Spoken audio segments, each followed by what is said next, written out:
오늘 이 말씀의 역사가 우리의 모든 성도의 삶에도 해당되는 응답으로 연결되어지기를 주의 이름으로 축원합니다. 우리가 세계에 복음하는 사람이 맞다면 어느 날 우리가 골리앗 앞에 서는 날이 올 것입니다. 우리가 어떤 모습으로 골리앗 앞에 설 것인지는요, 각자 다 다르겠지요. 그런데 이 골리앗을 꺾어야만 다윗 왕국이 지속이 되어집니다. 그래야 또 메시아 왕국이 도래하는 것이죠. 그 결과로 우리는 세계 복음화 응답을 누릴 수가 있는 것입니다. 오늘 말씀을 중요한 응답으로 받게 되시기를 바랍니다. 우리가 하나님의 말씀을 받고 묵상하고 기도하고 말씀 운동 속에 있으면요, 그 말씀은 옛날 얘기가 더 이상 아닙니다. 성경 속에 있는 이스라엘 사람들의 얘기가 아니고 이 시대 나와 우리 교회에 일어날 수 있는 일임을 아셔야 하는데, 그 근거가 뭡니까? 하나님의 말씀의 영원성과 현재성, 그리고 영속성이 있습니다. 하나님의 말씀은 계속 성취되고 끝까지 가는 것이지요.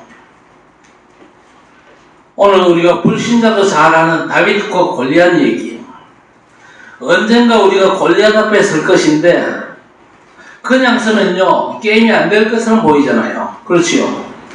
저는 몸무게가 65kg 정도밖에 안 됩니다. 만약 150kg 거구가 붙는다, 제가 아무리 기술이 있어도요 한 방에 나가 떨어질 수 있습니다. 그럼 나도 모르게 기절할 것이고 또 어쩌면 사망할 수도 있겠죠. 2배 이상 차이가 난다니까요. 얼마나 무섭겠어요. 그런데 실제로 싸움이 붙었다, 어떻게 했습니까? 마동석이라고 하는 영화배우 아시죠? 그 영화배우와 저와 붙으면 해볼만 할까요? 사실 이 영화 드라마가 다 쇼지 않습니까? 그런데 그분은 챔피언 출신이란 말이죠. 게임이 안 될 것입니다. 자, 그런데 나한테 뭔가의 비밀이 있어요. 그리고 승리가 확정되어 있다면요 절대 두렵지 않겠지요. 자, 우리가 먼저 꼭 알아야 될 것이 이스라엘이 어떤 이름인지를 알아야 됩니다. 이스라엘은요 크리스찬 모두를 의미합니다. 하나님의 나라와 교회를 의미하기도 합니다. 여하튼 저와 여러분이 이스라엘인 줄 믿습니다. 이스라엘이 어떤 나라입니까? 하나님의 뜻과 하나님의 나라를 이 땅에 이루라고 하나님께서 많은 민족 중에 부르신 나라거든요. 혈통적인 이스라엘도 부르셨지만요, 이제 우리 하나님은 영적인 이스라엘로 우리를 부르신 줄 믿습니다. 그 이스라엘의 가장 중요한 의미가 뭐겠습니까? 일단 여러분 이스라엘의 그 언약의 여정을 한번 생각을 해보세요. 애굽에 노예살이 하다가 그 애굽에서 피 바른 날 출애굽하잖아요. 광야를 지나서 가나안 땅을 향해서 갑니다. 저와 여러분도 똑같습니다. 애굽은요 불신자로 있을 때에 구원받기 이전의 세상을 말합니다. 그리고 애굽을 다스린 바로왕은요 사단을 상징하죠. 그런데 피 바른 날 그리스도의 십자가로 말미암아 출애굽하고 우리가 구원받은 것입니다. 광야는 교회를 말하고 가나안 정복은요 237을 말합니다. 뭐 이 정도 가면 명확한 언약의 여정이 여러분에게 오지 않습니까? 자, 그런데 이 언약의 여정을 가는 과정에서 반드시 일어나는 일이 뭡니까? 5가지의 모습으로 일어납니다.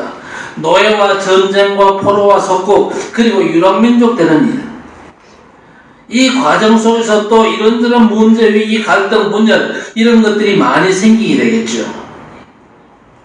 자, 이스라엘이 가나안 땅을 정복한 다음에 다윗 왕국이 건설이 됩니다. 다윗 왕국을 통해서 이제 메시아 왕국이 도래하고 그래야 세계 복음화가 되어지는 것입니다. 가나안 정복 다음에 이제 다윗 왕국이 세워지거든요. 자, 그런데 언제든지 언약의 여정 속에는요 2가지 일이 벌어져요. 그 일이 뭘까요? 언약의 흐름과 비언약의 흐름이 동시에 진행이 됩니다. 언약의 흐름은요 창세기 3장 15절부터 노아, 아브람, 그리고 초대교회 이렇게 진행되고, 비언약의 흐름은요 가인과 이스마엘, 사울왕, 바리새인까지 연결이 되지요. 중요한 사실이 뭐냐? 다윗 왕국 시대에 메시아 왕국으로 가려면요 반드시 골리앗을 꺾어야 됩니다. 그리고 가나안 땅을 정복하기 위해서는요, 반드시 여리고를 무너뜨리고 반드시 아말렉을 꺾어야 됩니다. 여리고를 무너뜨리지 않고는요, 가나안 땅 갈 수가 없어요. 아말렉을 저 악들과 짐승들까지 진멸하지 않고는요, 끝이 안 나는 거죠. 아말렉을 완전 진멸시키는 걸 그리스도로 완전 끝났다, 결론 났다, 그렇게 말하는 것이죠. 우리가 이 언약의 여정을 가는 가운데 이런저런 어려움들이 많습니다. 그런데 이런 어려움 속에서 우리가 어떤 자세를 가져야 되는가 굉장히 중요하겠죠. 노예로 가고 포로로 가고 속국되고 전쟁과 재앙이 들이닥치고 또 이스라엘 공동체 내에 이런저런 위기, 갈등, 분열 이런 것들이 막 생기고, 그래서 모세에게 대들기도 하고 편가르기도 하고 우상 숭배도 하는 그런 모습들이지 않습니까? 이럴 때 우리가 과연 어떤 자세를 취할 것인가? 오늘 골리앗 앞에 선 다윗의 모습을 보면요, 간단하게 답이 내려지게 될 것입니다. 지금 골리앗이 이스라엘을 조롱하고 있지 않습니까? 골리앗은 영적으로 사단을 상징합니다. 아말렉도 마찬가지죠. 왜 그렇습니까? 이들이 이스라엘 가는 길을 방해하잖아요. 견고한 저 여리고성, 세상과 흑암의 도성을 말하죠. 그 배후에 정치, 경제, 사회 모든 분야에 흑암이 존재하고 활동하고 있거든요. 견고한 여리고성 난공불락입니다. 이스라엘의 힘으로는요, 이길 수가 없는 겁니다. 골리앗도 마찬가지죠. 그런데 잘 쳐다보면요, 사실 이미 게임은 끝난 겁니다. 그래서 세상에서도 운동 경기, 격투기 그런 걸 보면요, 너무 상대하고 게임이 안 된다 싶을 때 뭐라고 얘기합니까? 다윗과 골리앗의 싸움이다, 그렇게 얘기하잖아요. 덩치도 크고 힘도 좋고 실력이나 모든 면에서 압도적으로 저 팀이 우월하다. 대학생과 초등학생 정도밖에는 안 된다. 그러니까 다윗과 골리앗의 싸움이다. 세상에서 그렇게 말하는데 사실 틀린 말이거든요. 대학생을 골리앗이라 그러고 중학생을 다윗이라 그러는데 굉장히 틀린 말이요. 어느 정도로 알아야 됩니까? 다윗은 노벨상, 골리앗은요, 유치원 수준도 안 되는 걸 아셔야 됩니다. 안 보이는데 언약 속에 있으면요, 그게 보이거든요.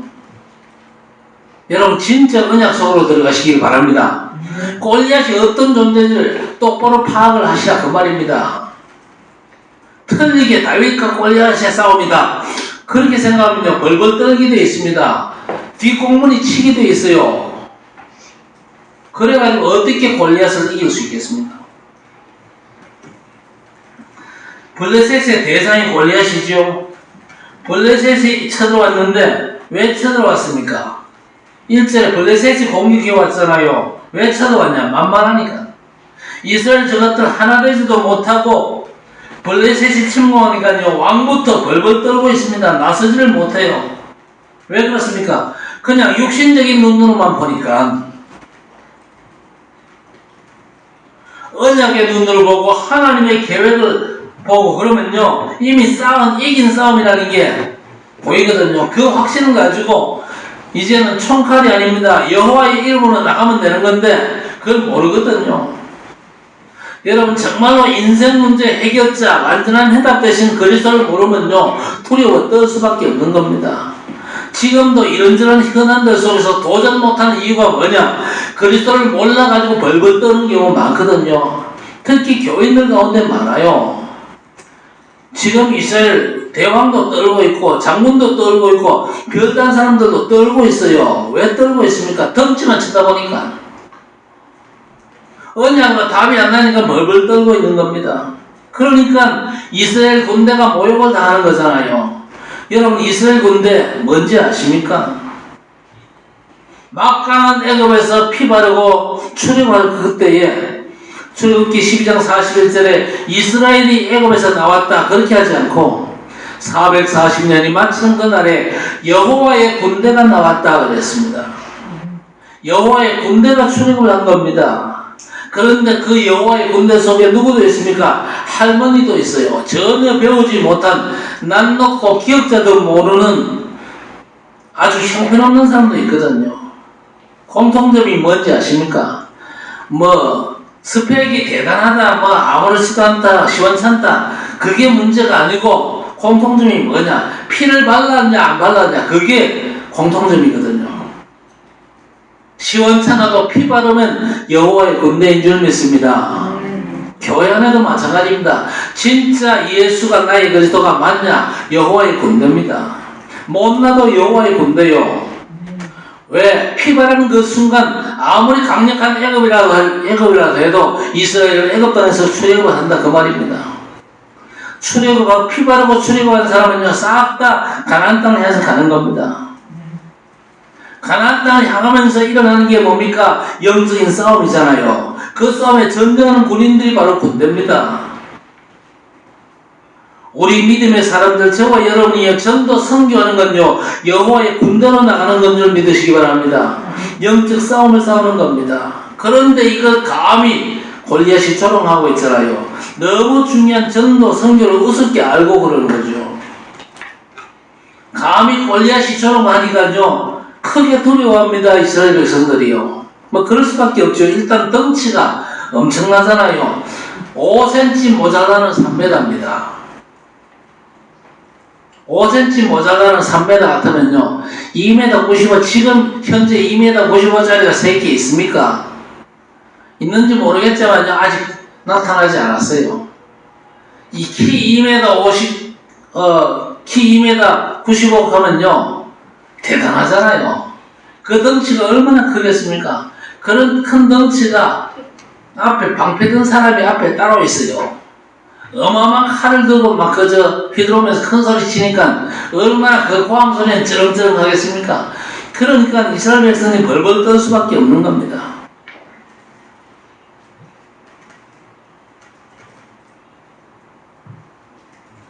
문제, 위기, 갈등과 골리앗, 여리고, 그리고 아말렉 당연히 일어납니다. 그런데 왜 성도가 두려워합니까? 그리스도 모르고 알아도 답이 안 나니까 두려워할 수밖에 없는 거죠. 골리앗 앞에 모든 이스라엘 백성들이 지금 벌벌 떨고 있습니다. 그러니까 사울왕도 급하게 됐죠. 그래서 어떤 제도를 도입합니까? 포상 제도를 앞세우잖아요. 누구든지 저 골리앗을 꺾는 사람이 있으면 내가 사위로 삼겠다. 나라 절반이라도 주겠다. 25절에 그렇게 얘기했잖아요. 그런데도 불구하고 아무도 나서지 않습니다. 이길 자신이 없잖아요. 이기기 전에 내가 죽을 게 뻔한데 누가 나서겠습니까? 계급장에 별 2개 달고 3개 단 장군도 못 나서요. 그렇게 훈련 많이 받고 사관학교 나온 장교들도 나서지를 못합니다. 평소 용감한 사람들조차도 골리앗을 보니까 기가 죽어가지고 자꾸 움츠러들 수밖에 없는 겁니다. 교회 안에도 많이 배운 사람 있고 훌륭한 사람도 있고 지위 재산 많은 사람, 스펙 좋은 사람 수두룩합니다. 우리 교회는 그렇게 안 많지만요. 그런데 아무도 골리앗 앞에 나서지를 못하거든요. 덩치 크고 대단한 무장에 쏘아가지고 누가 나섭니까? 자, 아무도 못 나서요. 그런데 누가 나섭니까? 꼬마 다윗이 나섰습니다. 이 다윗이 누굽니까? 비록 어리지만요, 하나님의 능력을 아는 사람이요. 머리로 아는 정도 말고 그리스도의 비밀을 참으로 아는 사람이죠. 영적 배경과 영적 비밀을 진짜 아는 사람이면 나설 수가 있는 것이죠. 여러분, 개인과 우리 교회가 골리앗 앞에 설 때에 이런 다윗 같은 인물들이 좀 일어나서 대적할 수 있게 되기를 바랍니다. 골리앗이 조롱을 하는데 세계 교회가 지금 이 꼴을 당하는 거예요. 교회를 세상이 얼마나 우습게 하는지 알잖아요. 일단 너무너무 무시하는데 저것들 찌질이들만 모이는 것으로 알잖아요. 그래서 우리나라의 국회에서 교회 폐지법이 등장했다는 걸 여러분 아십니까? 정권 뺏긴 저 인간들이요, 교회 폐지법을 슬그머니 그저 입법을 하려고 나섰어요. 그러다가 안 되겠다 싶으니까 도로 쑥 집어넣었지만요, 교회를 폐지하려는 법을 만들자고 나왔어요. 얼마나 등신 같은 인간들입니까? 자, 그런 상황인데 교회가 찌질이 삼류되면 되겠습니까? 교회는 뭐가 되어야 됩니까? 서밋 시대를 우리가 맞이했잖아요. 여러분 정말로 서밋의 수준과 마인드 시스템과 서밋 전략을 갖게 되시기를 바랍니다. 우리가 지금 237 감히 얘기하고 5천 종족 복음을 얘기하는데 모욕당하는 찌질이가 되면 되겠습니까? 우리가 수준 떨어지면요 골리앗의 조롱을 받을 수밖에 없는 거예요. 자, 그때 소년 다윗이 나가지고 신앙을 고백합니다. 여러분, 다윗이 골리앗을 어떻게 이깁니까? 용감하게 싸워가지고 이깁니까? 절대 안 됩니다. 더 훌륭한 무기를 들었습니까? 더 훌륭한 무기 없어요. 물맷돌 들었는데 그 물맷돌 미스나면 어떡할 겁니까? 물맷돌이 빗나가면 어떻게 할 겁니까? 막대기를 하나 들었는데 그거는요 양칠 때나 필요한 거지. 그건요 다윗의 무기가 아닙니다. 오늘 다윗의 절대 무기가 오늘 본문에 나오지요. 다윗이 왜 전쟁터에 있습니까? 아버지 심부름으로 전쟁터에 갔잖아요. 형들한테 도시락 갖다 주라고 심부름을 시켰는데 왜 그 위험한 전쟁터에 심부름을 보내실까? 아버지의 이유를요 다윗은 알아요. 위험한 전쟁터에 왜 도시락을 갖다 주는 심부름을 해야 되는지 이유를 안 겁니다. 전쟁터에 갔는데 마침 골리앗이 이스라엘 조롱한 걸 보게 된 겁니다. 자, 그런데 다윗 속에 뭐가 있습니까? 만군의 여호와 하나님의 비밀이 있습니다. 여러분, 이스라엘이 누굽니까? 하나님의 언약 백성 아닙니까? 가나안 정복하려고 메시아 오실 땅이요 세계 복음할 민족, 여러분 알잖아요. 이런 이스라엘 앞에 감히 할례받지 못한 이방인 골리앗이 이스라엘 조롱하고 그 조롱에 키가 죽어가지고 훈련 많이 받고 장교 별자리 계급장 한 그 군발이들 쫓아 나서지를 못하고 요즘 말로 하면 교회 20년 30년 댕기면서 그리스도 얘기 숱하게 들었는데도 골리앗 앞에 나서지를 못하는 현실을 다윗이 알고는요 비분강개하는 겁니다. 그러면서 29절에 어찌 이유가 없으리까 그랬습니다. 여러분, 삶의 이유가 도대체 뭡니까? 교회가 존재하는 이유가 도대체 뭡니까? 앞으로 70제자 시대를 열고 70지역, 70종족, 70나라 살리는 평신도 시대가 활짝 열립니다. 앞으로는 목회자 시대가 아니고 평신도 시대, 바로 여러분이 주역이 되는 시대가 온다 그 말입니다. 본격적으로 말씀이 성취되고 그 증거 가지고 세계 복음화의 응답을 받아야 한다 그 말입니다. 다윗이 그래서 이걸 알고 신앙 고백하잖아요. 36절을 보니까 사자와 곰도 내가 이겼다 그랬습니다. 저는요 20년 이상 말씀 운동하면서 사자와 곰을 이기지는 않았습니다만은요 사자와 곰보다 더 위험한 순간도 제가 통과했습니다. 풀무불에도 들어가 봤고 사자굴에도 들어가 봤어요. 제가 미국에서 뇌출혈로 쓰러진 순간이 제게는 사자굴이고 풀무불이었어요.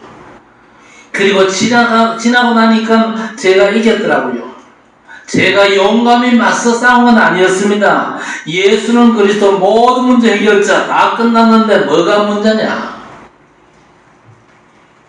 내가 살 이유가 없다면 하나님께서 불러가실 것이고 살아야 될 이유가 있다면 하나님께서 살려주실 것이다. 진짜 중요한 이유를 붙잡을 때에 사자와 곰은 물러가는 것입니다. 그렇게 볼 때에 풀무불 사자 별거 아니거든요. 들어가본 사람들은 알거든요. 안 들어가면 미리 겁먹고 죽는다 생각하고 움츠려 들잖아요. 골리앗과 싸워보면요 게임도 안 된다는 걸 압니다. 그런데 미리 겁먹고 풀무불에 들어가면 다 죽는다, 사자굴 들어가면 잡혀먹긴다 그렇게 생각하잖아요. 안 들어가고 그런 소리를 해샀는데 그러면서 들어가지 않도록 그렇게 기도하잖아요. 여러분, 다윗의 신앙 고백을 어떻게 생각합니까? 사자와 곰을 사람이 어떻게 이깁니까? UFC 챔피언이 사자 이길 것 같습니까? 절대 사자와 곰 못 이깁니다. 못 이기는 상징으로 오늘 성경에 나와 있거든요. 다윗이 이길 수 있는 상대가 아닙니다, 골리앗.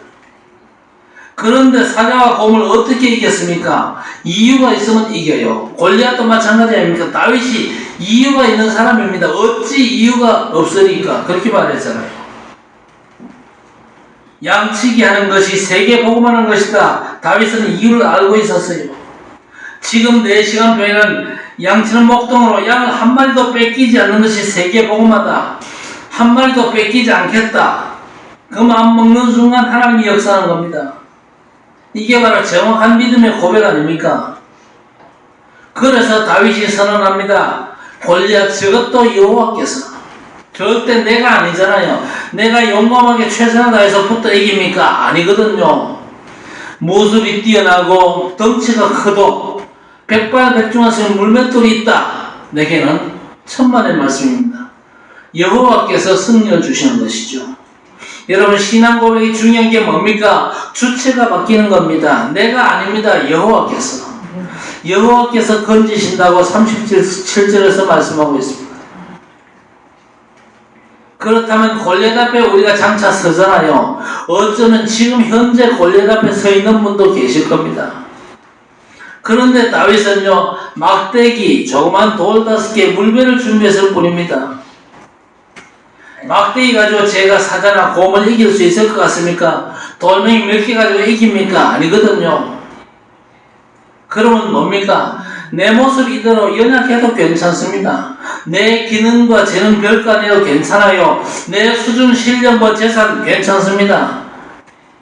내 모습 이대로 괜찮은데 뭐가 있습니까? 믿음이 있잖아요. 그렇지요? 어떤 믿음입니까? 언약적인 믿음입니다. 예수는 나의 그리스도 되십니다. 이걸 가지고 나가는 거예요. 그렇죠? 이걸 가지고 나갈 때에 골리앗이 업신여기죠. 오늘 본문에 보니까 나를 개 취급하냐? 왜 막대기 가지고 나오냐? 그 조그만 돌멩이 가지고 나를 이길 수 있냐? 당연히 멸시할 수밖에 없지요. 사람은 외모를 보거든요. 성경에도 우리 전도에 미련한 사람들이 볼 때는요, 저것들이 전도한다, 선교한다, 치유한다, 이 땅을 계획한다, 웃기지도 않는 소리라고 자꾸 업신여기잖아요. 우리가 별게 아니다 그 말이거든요.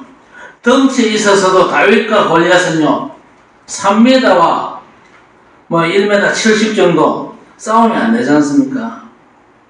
그런데 골리앗은요, 칼과 창과 단창으로 나오지요. 이게 뭡니까? 세상 방법과 세상 전략과 세상의 무기 같은 겁니다.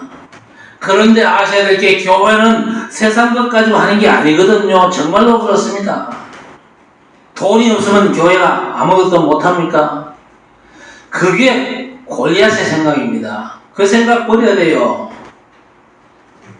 세상 것 가지고 하는 게 아니거든요. 골리앗은 그렇게 하겠지요. 칼과 창과 단창 가지면 우세하다, 이긴다, 그렇게 생각하는데 천만의 말씀이에요. 그래서 그런 골리앗을 다윗이 정확하게 참교육을 합니다. 45절에 나는 만군의 여호와의 이름으로 그랬죠. 전능하신 하나님의 이름으로, 창조주 하나님의 능력으로. 여러분, 하나님의 이름 내 칼과 창과 단창, 세상 방법, 사람 숫자, 세상 방법이요, 천하의 사실은 수준 떨어지는 겁니다.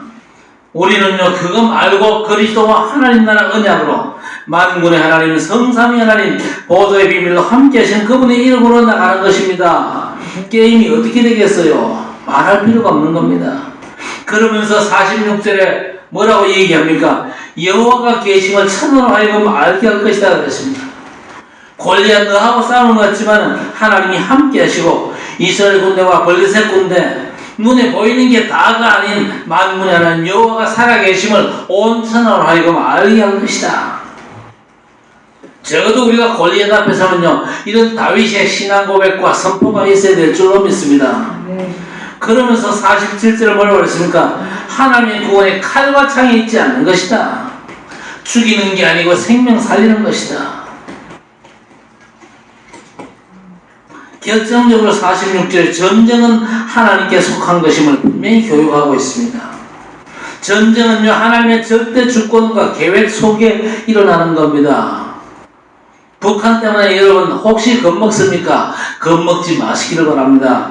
김정은이 핵전쟁도 불사하겠다는데 잘 안 될 겁니다. 왜? 전쟁이 김정은에게 속했다. 그건요, 자기 착각이지. 전쟁은요, 모든 전쟁은 여호와께 속한 것인 줄 믿습니다. 암만 떠들어도 김정은이 한 방에 훅 날아갈 수가 있어요.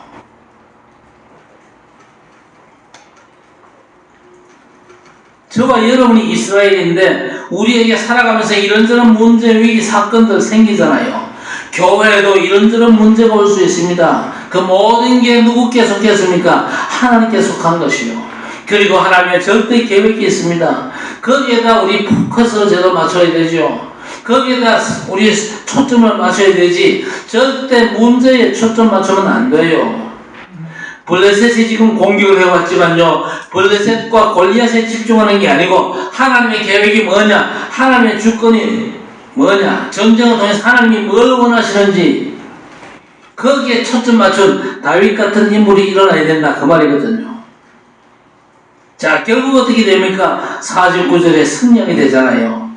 골리앗이 한 방에 무너집니다. 하나님께서 역사하시면요, 한 방에 가는 수가 있습니다. 그렇죠?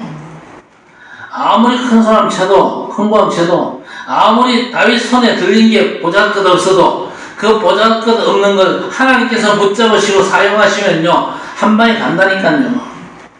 그래서 우리는 절대 염려할 필요가 없는 것입니다. 혹시 내가 견고한 여리고성 앞에 서 있고 골리앗과 붙어야 할 만큼 힘든 상황, 이런저런 어려움이 있을 수 있거든요. 이스라엘처럼 노예로 속국으로 갈 수 있습니다. 위기, 갈등, 여러가지 어려움이 올 수도 있습니다. 이럴 때 여러분은 다윗 같은 신앙 고백을 하시기를 바랍니다. 골리앗 앞에 선 이 다윗 그냥 보면요, 금방 죽을 것 같잖아요. 싸울 것도 없이 이건 백전백패할 것 같은데 그 생각 자체가 예수가 나의 그리스도가 아닌 거요. 정말로 예수가 나의 그리스도 맞습니까? 진짜 생각 갱신제로 해야 됩니다. 예수가 나의 그리스도 끝이 안 났기 때문에 내 생각과 내 주장, 내 경험, 내 지식에 묶여가지고 거기에 맞게 판단하고 말하고 행동하잖아요. 특히 교회 중직자라면요, 더더욱 이런 부분을 잘 체크를 하셔야 됩니다. 그러면요, 백전백패할 수밖에 없는 겁니다. 여러분, 하나님은 우리에게 굉장한 믿음을 요구하는 게 아닙니다. 정상적인 믿음을 요구하십니다. 그렇죠? 하나님은요, 말씀대로 믿는 거예요. 이 정상적인 믿음이 시대를 움직이고 세상을 치유하고 살리는 겁니다. 그래야 237과 5천 종족 복받을 수 있다는 이 비밀을 여러분이 정말 언약으로 붙잡게 되기를 바랍니다. 오늘 골리앗 앞에 선 이 다윗, 머리로만 어떻게 계산하지 말고 우리 교회 또 여러분 개개인이 그럴 수가 있습니다. 그리고 이스라엘은 저 중동에 있는 사람들을 말하는 게 아니거든요. 바로 교회입니다. 예수를 그리스도로 고백하는 사람들의 모임이 교회지 않습니까? 우리 각자가 예수를 그리스도 고백하고 구원받은 사람들이기 때문에 우리가 이스라엘이요, 이스라엘이 지금 골리앗이 조롱하고 있지 않습니까? 그래서 이 시대는 누가 필요합니까? 그야말로 다윗 같은 평생도 70제자가 필요한 거죠. 그 제자가 오늘 다윗으로 나타나 있습니다. 이 다윗의 승리가 70제자 된 우리 모든 성도들, 중직자들의 신앙 고백 되시길 바라고, 그 승리를 여러분도 똑같이 구가하게 되시기를 우리 주님의 이름으로 간절히 축원합니다. 하나님 아버지, 은혜를 감사를 드립니다. 할례받지 못한 블레셋이 쳐들어와서 세계 복음하는 기독교인을 모욕을 하는데 아무도 나서지 못하고 있습니다. 다윗처럼 예수를 나의 그리스도라 고백하고 하나님의 이유, 내 삶의 이유를 분명히 알고 골리앗 앞에 만군의 여호와의 이름으로 나아감을 고백하며 여호와 하나님 살아계심을 전 세계에 알리고 하나님의 구원하심이 칼과 창에 있는 것이 아니고 전쟁도 여호와께 속한 것이라는 하나님의 절대 주권과 하나님 살아계심을 인정하고 골리앗을 꺾고 가나안을 정복하며 다윗 왕국이 메시아 왕국으로 진행되는 그 일에 쓰임받는 주의 백성들 되게 해 주옵소서. 예수님의 이름으로 간절히 기도드리옵나이다. 아멘.